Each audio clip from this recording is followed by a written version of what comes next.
आराध्य देव के श्री चरणों में सत सत नमन। मैं अभिनंदन गादिया सूरत से जैन हिंदी ऑडियो बुक में आपका स्वागत करता हूं। अगर आप इस चैनल पर नए हैं तो इसे सब्सक्राइब कर दीजिए और बेल आइकन प्रेस कर दीजिए, जिससे चैनल के नोटिफिकेशन आपको रेगुलर मिलते रहें। तेरापंथ का इतिहास खंड 2 शासन गौरव मुनि बुद्धमल जी। प्रकाशक जैन श्वेतांबर तेरापंथी महासभा। प्रथम परिच्छेद आचार्य श्री मघवागणी, तेरापंथ के पंचम आचार्य। बाल्यकाल द्वितीय शताब्दी के प्रथम आचार्य। आचार्य श्री मघवागणी तेरापंथ के पंचम आचार्य थे। उनका पूरा नाम आचार्य श्री मघराज जी था। संक्षेप में उन्हें आचार्य मघवा भी कहा जाता था। वे तेरापंथ की द्वितीय शताब्दी के प्रथम आचार्य थे। विक्रम संवत 1917 की आषाढ़ी पूर्णिमा को तेरापंथ की प्रथम शताब्दी संपन्न होकर द्वितीय शताब्दी प्रारंभ हुई। यद्यपि उस समय जयाचार्य का शासनकाल चालू था, वह आगे भी 21 वर्षों तक चलता रहा, परंतु पदारोहण की दृष्टि से जयाचार्य प्रथम शताब्दी के अंतिम आचार्य और मघवागणी द्वितीय शताब्दी के प्रथम आचार्य थे। जन्मभूमि बीदासर को मघवागणी की जन्मभूमि होने का गौरव प्राप्त है। उनके जन्म काल में वहां राठौड़ वंशीय बीदा ठाकुर राम सिंह जी का शासन था। बीदासर में ओसवाल जाति के जैन बंधुओं की काफी अच्छी संख्या रही। उनमें अनेक व्यक्ति बड़े निर्भीक एवं साहसी स्वभाव वाले हुए थे। धार्मिक भावना में भी अपेक्षाकृत वे काफी आगे रहे। उक्त स्वभावगत विशेषताएं आज भी स्थानीय निवासियों में स्पष्ट देखी जा सकती हैं। थली में तेरापंथ की नींव रखने में आद्य प्रेरक बीदासर के श्रावक ही थे। शोभाचंद जी बेंगानी, उत्तमचंद जी बेंगानी, पृथ्वीराज जी बेंगानी और पंचाण दास जी बेंगानी, इन चार व्यक्तियों ने संवत 1886 में पाली जाकर ऋषिराय को थली में पधारने की प्रार्थना की थी। उसी आधार पर वे थली में पधारे और चूरू तक के विभिन्न क्षेत्रों में विहार कर संवत 1887 का थली क्षेत्रीय अपना प्रथम चातुर्मास बीदासर में किया। सहजी तब वह थली में तेरापंथ का आदि क्षेत्र बन गया। बीदासर अपने प्रारंभ काल से ही बीकानेर राज्य का एक अंग रहा है। भारत की स्वतंत्रता के पश्चात राज्य के राजस्थान प्रांत में विलय होने तक उसकी यही स्थिति रही। वर्तमान में तत्कालीन बीकानेर राज्य राजस्थान प्रांत के एक अंग रूप में बीकानेर संभाग कहलाता है और वह बीकानेर, गंगानगर, हनुमानगढ़ एवं चूरू इन चार मंडलों में विभक्त हैं। बीदासर चूरू मंडल का एक महत्वपूर्ण नगर है। बीकायत और बीदायत। राठौड़ वंशीय राजकुमार बीकोजी ने बीकानेर तथा बीदोजी ने बीदासर बसाया। उक्त दोनों राजकुमार सहोदर भाई थे। वे जोधपुर नरेश राव जोधा जी के पुत्र थे। बीकोजी सब भाइयों में बड़े थे, अतः नियमतः नरेश के उत्तराधिकारी थे, परंतु नरेश हाड़ा रानी के पुत्र को राज्य देना चाहते थे।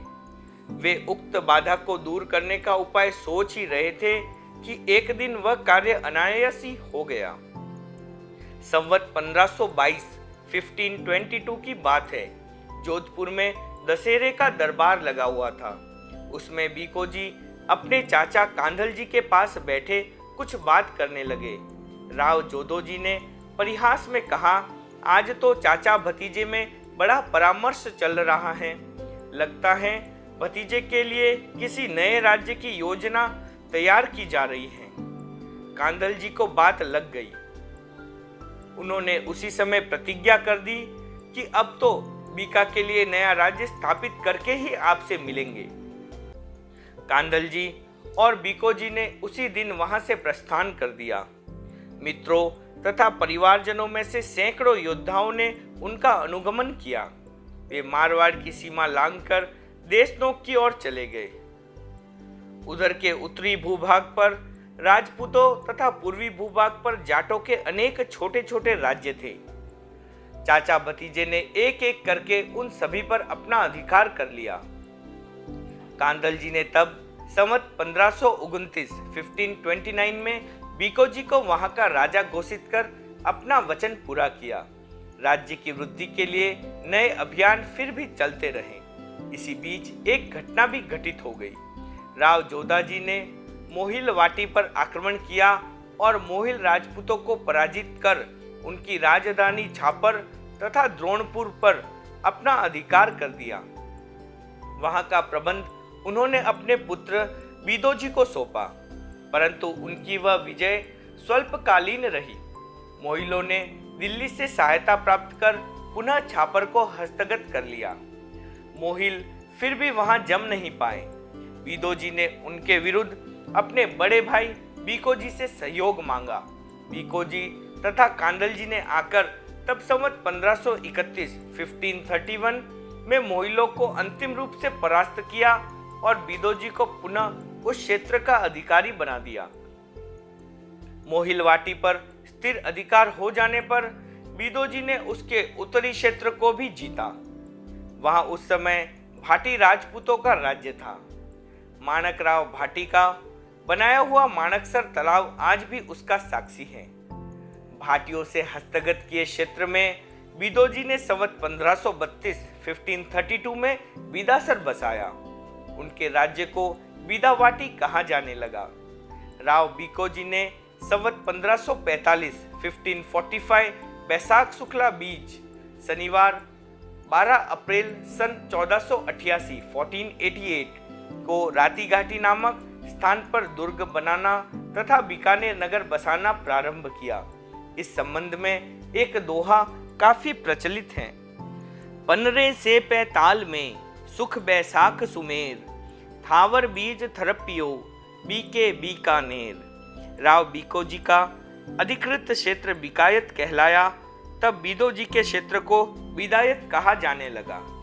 पहले थली नाम से कोई क्षेत्र इकाई नहीं थी, परंतु बीकोजी के नेतृत्व में स्थापित उस राज्य को, जिसमें कांदल जी तथा बीदोजी के क्षेत्र भी सम्मिलित थे, कालांतर में थली कहा जाने लगा। मघवागणी तेरापंथ के पंचम आचार्य होने के साथ ही तत्कालीन राज्य इकाई की दृष्टि से थली के प्रथम आचार्य थे। जन्म मघवागणी का जन्म संवत 1897 1897 चैत्र शुक्ला एकादशी रविवार के दिन हुआ। मघा नक्षत्र में जन्म होने के कारण उनका नाम मघराज रखा गया। उनके पिता का नाम पूरनमल जी बैगवाणी तथा माता का नाम बन्नाजी थे। मघवागणी के एक छोटी बहन भी थी, उनका नाम गुलाब कंवर था। दोनों भाई बहन छोटी अवस्था में थे, तभी उनके पिता का देहावसान हो गया। माता बन्नाजी ने उस आघात को बड़े साहस के साथ सहा और अपने मन को विशेष रूप से धार्मिकता की ओर लगा दिया। उनके 4 देवर थे, प्रेमराज जी, कालूराम जी, रावतमल जी और जवरीमल जी। वे सबसे बड़े देवर प्रेमराज जी के परिवार के साथ रहने लगी।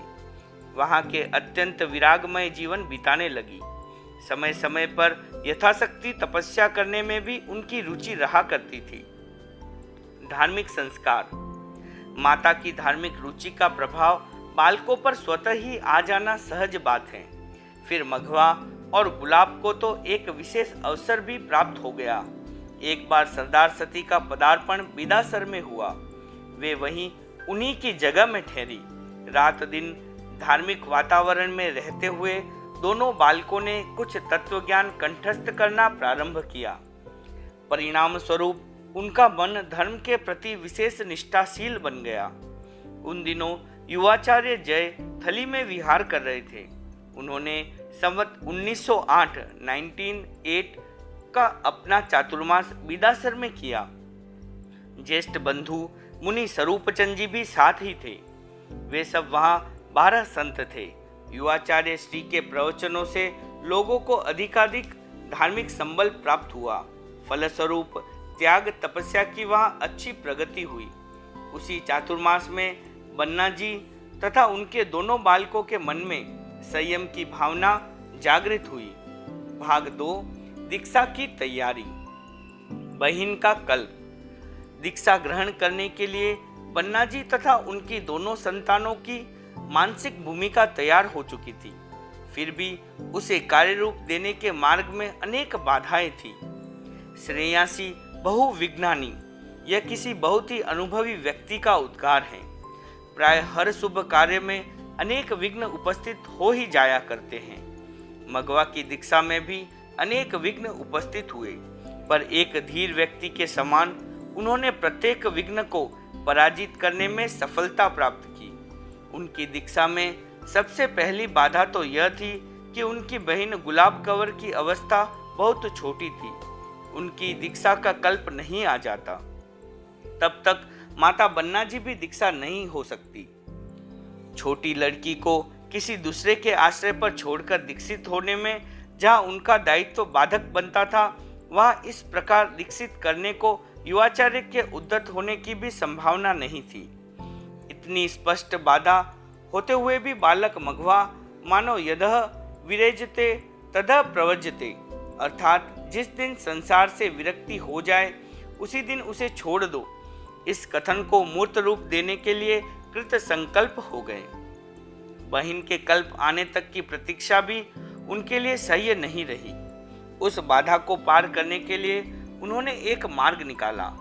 उन्होंने बन्ना जी को इस बात के लिए सहमत कर दिया कि यदि युवाचार्य श्री दीक्षा देते हो तो वह उन्हें पहले दीक्षित होने के लिए आज्ञा प्रदान कर देगी।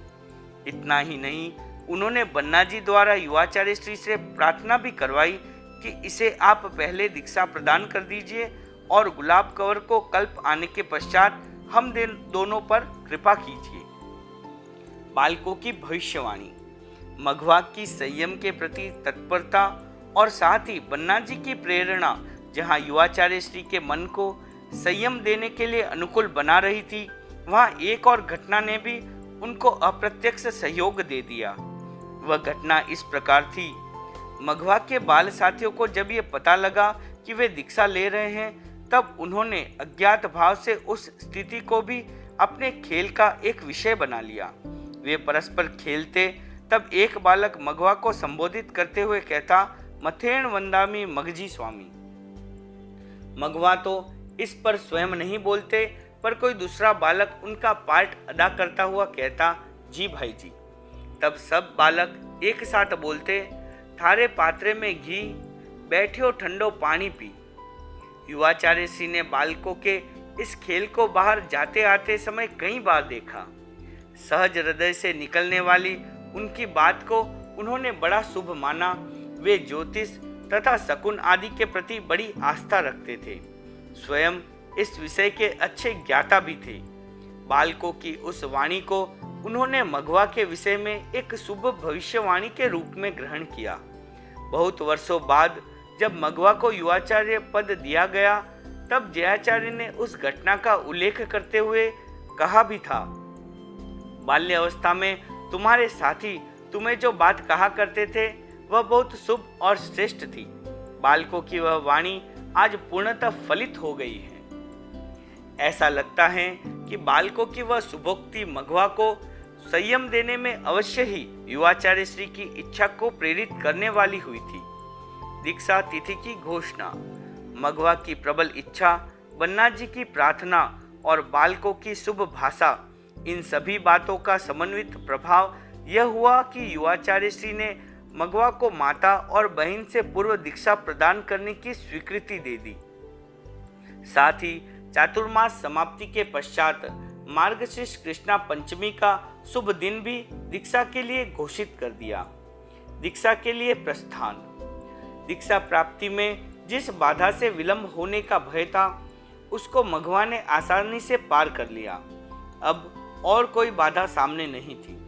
पंचमी तक के दिन अवश्य बाधक थे, पर वे भी एक एक करके समाप्त हुए जा रहे थे। चातुर्मास लगभग समाप्ति पर ही था। दीक्षा की तैयारियां प्रारंभ हो गई। शोभा यात्राएं निकलने लगी और बनोरे जिमे जाने लगे। जो नेकचार उस समय प्रचलित थे, दीक्षा से पूर्व वे सब विधिवत किए गए। चतुर्थी की रात्रि समाप्त हुई और पंचमी का सूर्य अनेक संभावनाएं लेकर पूर्व में आ खड़ा हुआ। दीक्षार्थी मघवा ने दीक्षा लेने के लिए जाने से पूर्व अपने चाचा पेमराज जी के साथ बैठकर भोजन किया। उसके पश्चात तिलक करवाकर तथा सारे परिजनों से विदा लेकर दीक्षा के लिए अंतिम रूप से वे घर को छोड़कर चल दिए। बाहर आने पर उनके चाचा ने सहारा देकर उन्हें घोड़ी पर चढ़ा दिया। बाजे गाजे के साथ घोड़ी आगे बढ़ी। सैकड़ों व्यक्ति जुलूस के रूप में घोड़ी के पीछे पीछे पैदल चले। उनके पीछे औरतें स्तवन आदि गाती हुई चली। जुलूस धीरे धीरे दीक्षा के लिए निर्धारित स्थान की ओर बढ़ा। अकल्पित बाधा। उस समय जुलूस के साथ चल रहे व्यक्तियों में से किसी एक ने अपने पास चल रहे व्यक्ति से दीक्षा संबंधी बात करनी प्रारंभ की।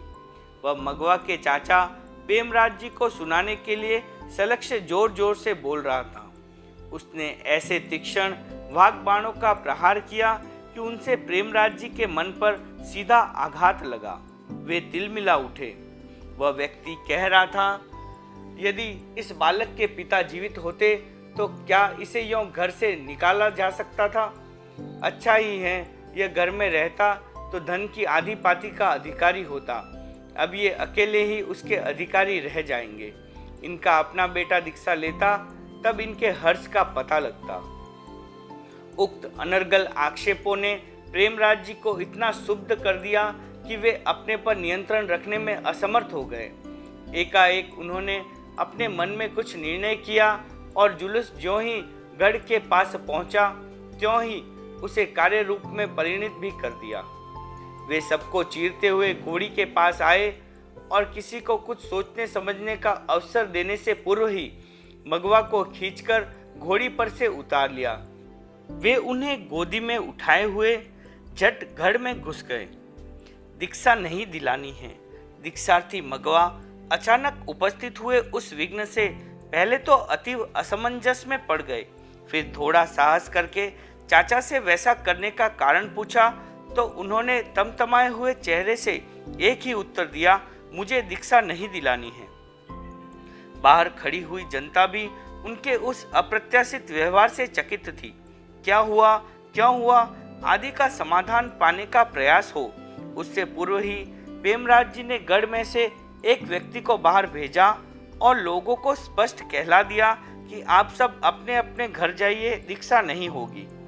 कुछ प्रमुख व्यक्ति उनसे बातचीत करने के लिए गढ़ में गए और ऐसा करने का कारण पूछा, पर उन्होंने अन्य कुछ भी बतलाते हुए केवल उसी बात को दोहरा दिया कि मैं दीक्षा दिलाना नहीं चाहता।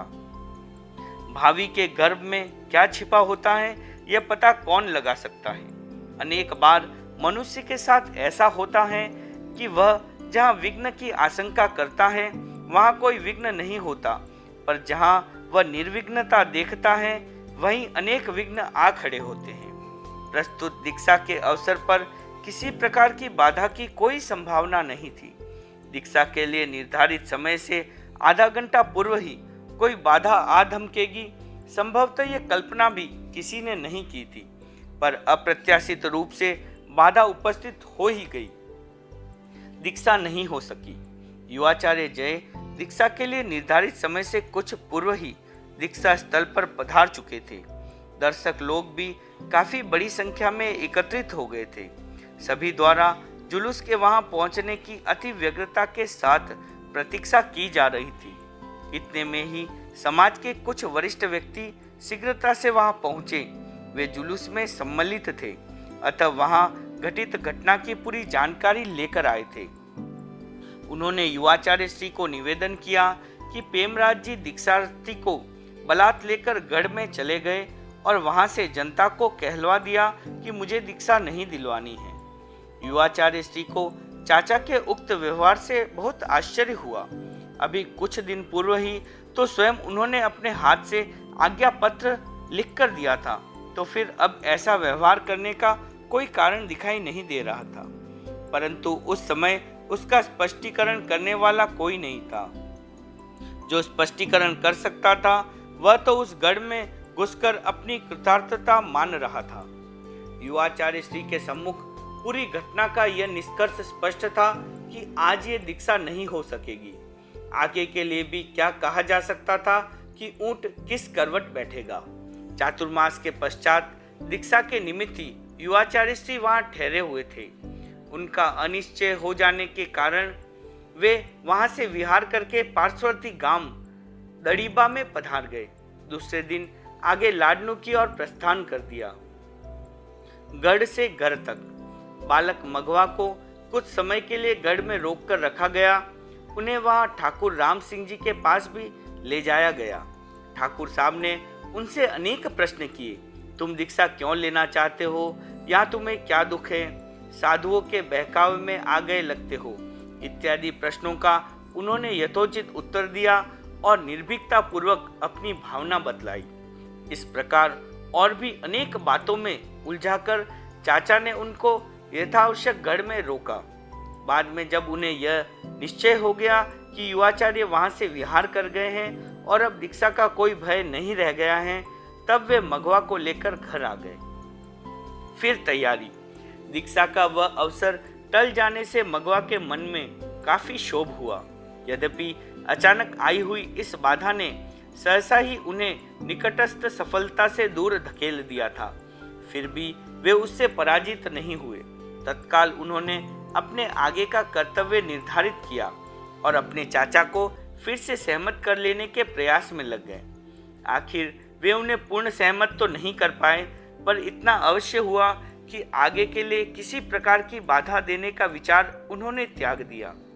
पन्ना जी तथा मघवा ने उस स्थिति का तत्काल लाभ उठाने का विचार किया और उन्हें जताकर वे युवाचार्य जय की सेवा में लाडनू पहुंच गए। दीक्षा ग्रहण। मघवा ने लाडनू में फिर अपनी दीक्षा की प्रार्थना की और चाचा की किसी प्रकार से भी बाधक न बनने की भावना बतलाई। युवाचार्य श्री ने तब पूर्व मुहूर्त से एक सप्ताह पश्चात ही संवत 1908 मार्गशीर्ष कृष्णा द्वादशी का दिन दीक्षा के लिए घोषित कर दिया। लाडनू में दक्षिण की ओर राहु दरवाजे के बाहर पीर जी का एक स्थान है। वहीं पर जनवृंद की उपस्थिति में यथासमय दीक्षा संपन्न हुई। माता बन्ना जी ने बड़े हर्ष से उन्हें आज्ञा प्रदान की और स्वयं गुलाब कंवर के कल्प आने तक के लिए अपने सांसारिक कर्तव्यों का निर्वाह करती रही। इस प्रकार मघवा ने अपनी दीक्षा के मार्ग में आने वाली अनेक बाधाओं को पार करके अंत में सफलता प्राप्त की।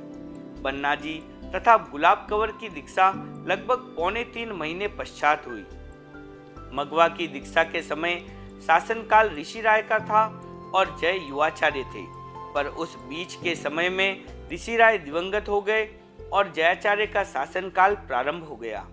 बिदासर में पट महोत्सव मनाने के पश्चात जयाचार्य ने फाल्गुन कृष्णा षष्ठी को उन्हें दीक्षित किया। 3 छींके। मघवा की दीक्षा के समय ऋषि राय मेवाड़ में विहार करते हुए रावलिया में विराज रहे थे। युवाचार्य श्री द्वारा प्रदत्त उस दीक्षा के समाचार वहां पहुंचे तब अचानक ही ऋषि राय को एक के बाद एक 3 छींकें आई।